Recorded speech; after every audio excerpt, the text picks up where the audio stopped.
I'm JD Miller, a board member, advisor, and author of The CRO's Guide to Winning in Private Equity. Here are my 5 tips for being an effective board member. Tip number 1, master your EQ. Many of us get invited to board positions because we have deep functional expertise, but that tactical focus won't work in the boardroom.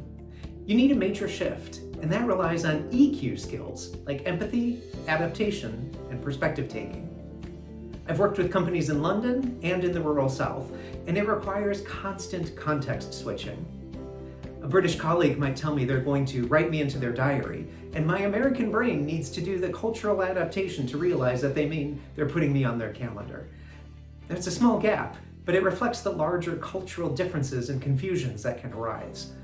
A highly effective board member seeks to understand those different frameworks, and they adapt themselves to be effective in each unique environment. Tip number 2, build numerical literacy. As a salesperson, I achieved success by honing my soft skills, storytelling and persuasion. But in the boardroom, I quickly learned that the language of our investors is numbers. Early in my career as a CRO, one investor handed me a massive 36-tab spreadsheet to use to navigate our board meetings.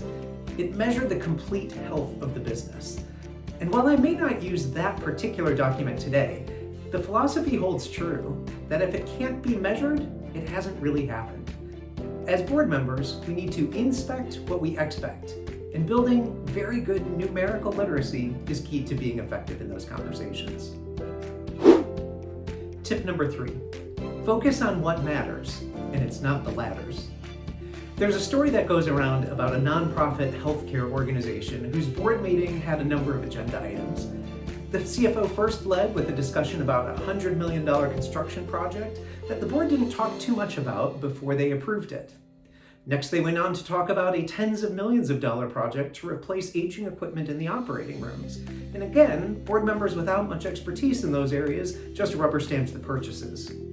They thought they were finishing the meeting when a side comment was made about a new ladder that needed to be built or to be purchased to climb up to the roof. And all of a sudden, the board came alive. Here were members who had sat through the meeting, not participated very much, but suddenly felt that there was something that they could talk about. And so a 25-minute conversation ensued about a $30 purchase. How long would the ladder be? Would it be 8 feet or 10 feet? Would it be wood or would it be metal? What color would it be? What would it be painted? Effective board members know how to focus their conversation on the big picture topics that actually affect business outcomes, and they delegate the trivial. Invest in personal relationships. Great board members don't just show up for the board meetings, they engage with their management team between meetings too. Not to meddle, but to build trust. Now, sales leaders are trained to put a positive spin on everything. I once coached a CRO who was managing the board by communicating only the good news. We pulled him aside though and said, "It's okay to tell us that it's raining out. We can all see out the window.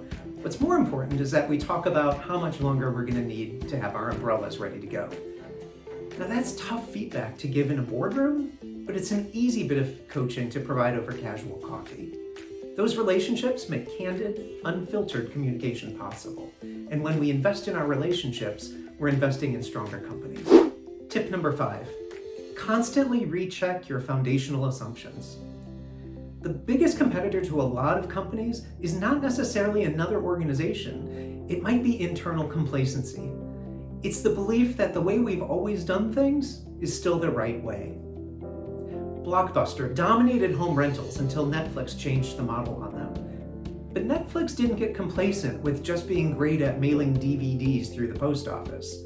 They rechecked their own assumptions and innovated again to dominate streaming, which made their first business completely obsolete. Great board members ensure that the team is always asking, what's the simplest, most valuable version of our business, regardless of how we've always done things before? So to recap, master your EQ, build numerical literacy, focus on what matters, not the ladders, invest in personal relationships, and recheck your assumptions. Master these, and you won't just be a member of the board, you'll be a true strategic asset.